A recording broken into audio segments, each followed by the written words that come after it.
Hi, Dennis here at Cappel Training and Shoeing. Today I'm outside. It's a beautiful day, and I'm out here in the arena, and I've got 5 tires laid out in the arena.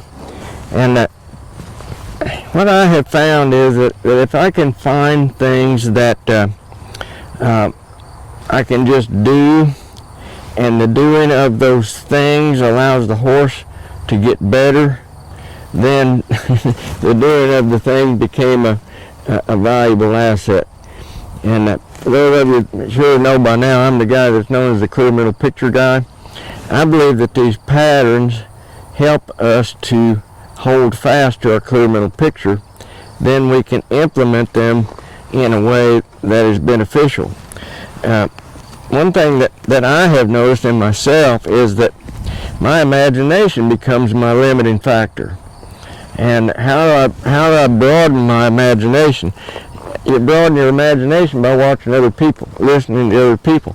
This particular pattern here is something that I picked up from Sandy Collier. I don't know Sandy, I've never met her. I like, what she's done, and she's won a lot, and she uses a lot of these patterns, as I understand, for the same exact reason. So the horses don't care who's on them or whose idea it was. They don't care. So if we just come out here, and if you guys can use watching my videos or other people's videos to expand your imagination, then you're implementing it, the ability to develop a broader spectrum of mental pictures to carry with you. Horses are going to do what horses do because they're horses. And that's always a good place to start. When Vince Lombardi, he won all them Super Bowls, and he started out every practice with, "This is a football. This is a horse. This is a horse." So what? He's a horse, and he's going to do what horses do. So what I'm going to do here is create a pattern, and you can create more than this one thing with these tires laying out here, but it seemed to work well with 5 tires. I'm going to start out. I just went around this tire here on the ground. Let's say that we just went around that, and then I'm gonna go over and head for that tire that's over there. And I see him veering off to the left just a little bit. The tire is to my right. So this pattern tells me that I need to use left leg and move him over to the right so that I can go straight across the pen. I believe that it is the going straight across the pen here in this particular pattern that sets the situation up for a horse to gain a tremendous reward for going around this tire. When I get past this tire where my hip is even with the tire, I'll stop. Now, this is a good place to utilize a little bit of body control and move your hip just slightly closer to that tire. Now then, I've changed my eyesight from being straight to looking around this tire to the right, and I'm going to just start walking a small circle here, and I'm going to come out of that and cross over the path that I came in on. So I made a loop around that tire. And when I make that loop out of that tire and come out straight, now then, my vision is lined up straight to the next target, which is that tire right over there. So now I'm going to ride straight across the pen. I felt him once again move to the left, so I used left rein in this case and left leg. Got him over, got his body back over to the right slightly. I'm headed to this tire. I'm going to enter that tire area about 4 foot to the left of it. When I got there where his hip was even, I stopped him, let him have a minute here, and I can move that hip just a step closer to that tire. Now I'm going to look around and walk around here like this. Now I'm going to come all the way around, cross over the line that I just came in on, and that sets me up in a straight line path to the next target. So I'm basically riding from tire to tire, going straight across the arena I'm recognizing, is this horse between my legs? Is he off the bridle rein as I'm coming across here? Is he going straight to my target, or is he going left and right? When I get here, I'm going to stop. Why do I stop right there? I stop to give me the opportunity to put that hip slightly closer to that tire so that it sets the stage up for his body to be in a good alignment, a good physical position to make it easier to go around that tire when the speed starts picking up. So I'll start out doing these things like this at a walk, and if you notice, so far I've made all right turns. So I'm going to keep making right turns until the right turns become pretty good. You know, and what is pretty good? That's a horse that is willing and is trying and is not causing me to have to do much with my hands. They're moving off of my legs when I want to. They're going on the path that I want. In other words, they're on my clear middle picture because they're on the path that I've chosen to be my clear middle picture. The horse is getting what he wants, and that is complete freedom. Let's pick this up to a trot. My eyesight is focused where I'm headed to. Again, I'm going to stop. Pulled on my hand a little more than I wanted him to there to stop. I took my legs off and he wasn't paying attention. He rolled on. So there was an opportunity for me to say, no, come back here to me. Come back here to me. I know this is simple, but you can't take over. When you hold fast to a clear middle picture, knowing exactly where you want to go, the exact path you want him to be on, exactly how you want him to carry him, you know instantly when the horse is in your picture or not. That's the benefit of utilizing this philosophy, because it tells you when to do what. You see him move that hip over there to the left? I don't want that. I want that hip to stay right there, up. And then he's going to be setting that hip underneath of his body so that when we get to cantering here, he'll be able to set that hip in there, pick that front end up, set that hip, pick that front end up, set it, pick it up, set it, pick it up. Now we're headed straight to that tire. Let's go trot. Now, I won't stop every time I go there. I might go down here this time and just keep rolling on, but I'll set that hip in there and come on around. Just a little bit of elevation in the bridle rein. Now I'm moving off to the left. I use my left leg right there. Get off my left leg. Come on, get forward. Stay soft. Come on around. Just pulling on my hands just a little bit.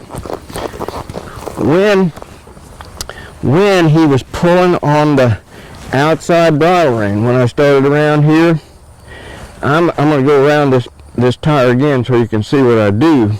Then I'll get my inside leg active, not with the spur, but with my leg, just like this. And see what immediately he did with his face was look back at that right leg.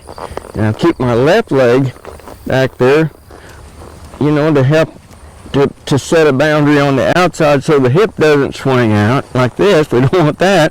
I want that hip to stay up under him, but I want him to lift that shoulder, stay soft in the rib cage, and come on around, looking in the direction of travel and free flowing around there like that, so it makes it easy for him so I can come out there and head straight on to the next one.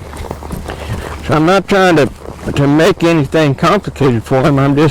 I'm wanting him to stay on that path and to not veer off. He's raised his head up there just a little bit, so I'll just keep a little bit of contact with his mouth till he's softened up in my hand. Now ride him forward right here, gets forward, straight up in there. Move his hip a little bit out, I don't want that.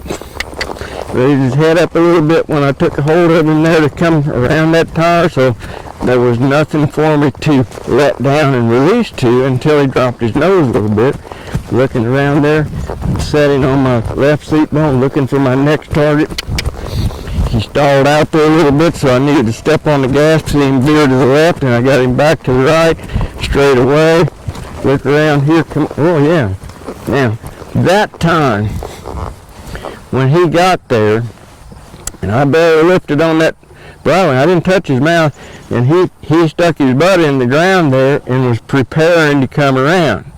So we've gone around here enough now that this horse is starting to kind of figure out what the game is. So now he's not requiring that I guide him so much. He's starting to think on his own, and the pattern itself is starting to create in this horse a body posture, an attitude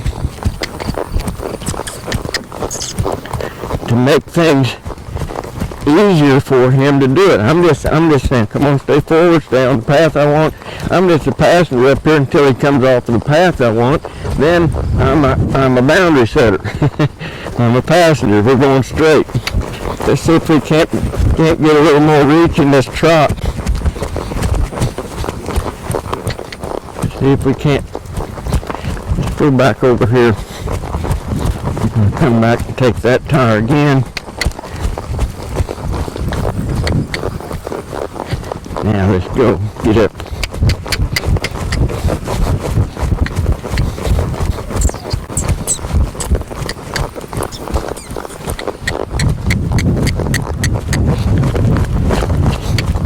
Just asking for more forward here.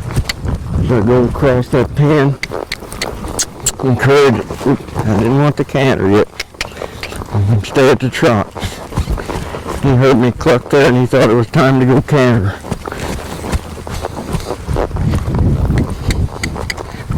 Now I'm going to move over to the right side of the tire and enter it from the other side. Now I'm going to make all left turns.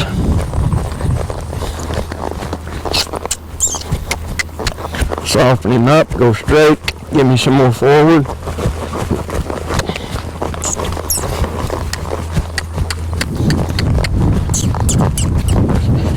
Soften him up, go straight, give me a little more forward, coming across that pin.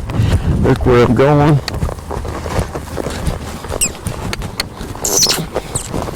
Don't canter. Stay soft.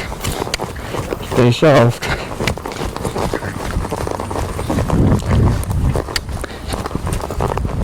And of course, this is not a barrel horse, nor am I training him to be a barrel horse. This is just a pattern that helps get him broke. Doesn't matter what the horse is going to be doing, what his job is. You know, he can get soft, he can get agreeable, he can start around there. Let's go around that tire again. Let's go around here until he says, oh, going around it's what you want. Yeah. So we'll stay right here looking out here. Now we're going to come out here and head on down this way. Ask him to get up. I'm gonna stand up here on him now and ask for an extended trot while we're doing this. I don't want him to canter.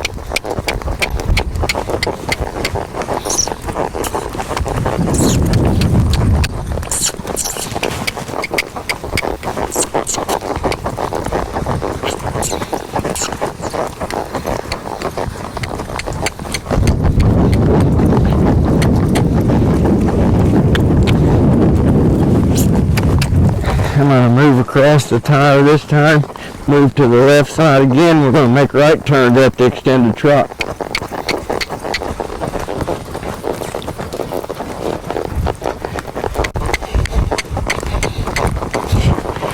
He pushes his body out to the left there a little bit, so I helped him around there, straighten his body out.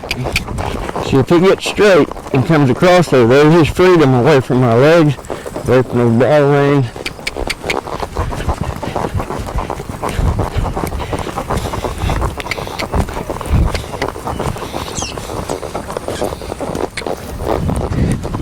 See what happens if we start cantering here a little bit.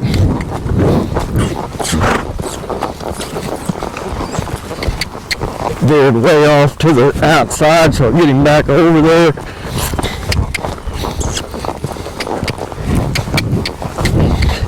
Veered off to the outside again when the speed came up. I'll get him back over to the... Let's go around again.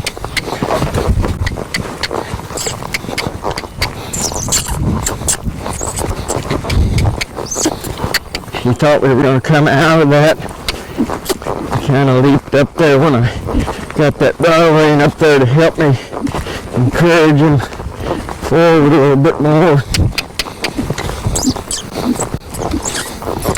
Now then, just let that going straight across the pen be the reward.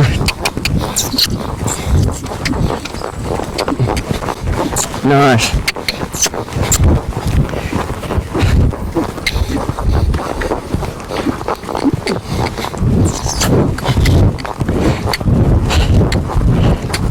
This time I'm going to change sides. I'm going to go on the other side, get him over here, change leads right there.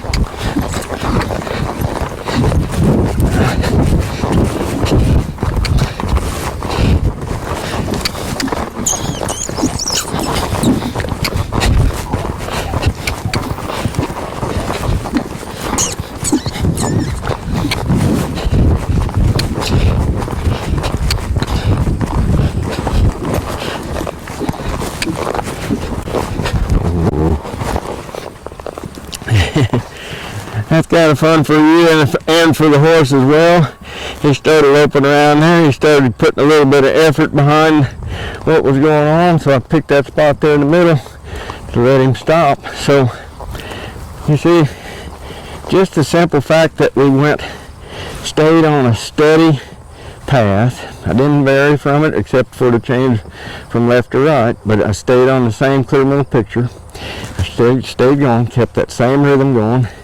I let that rhythm, I let knowing exactly where I wanted this horse to go be the reason that this horse was able to put himself in a position where he wasn't feeling me direct him in his mouth, he wasn't feeling me on his sides, he was in complete freedom when this horse was right.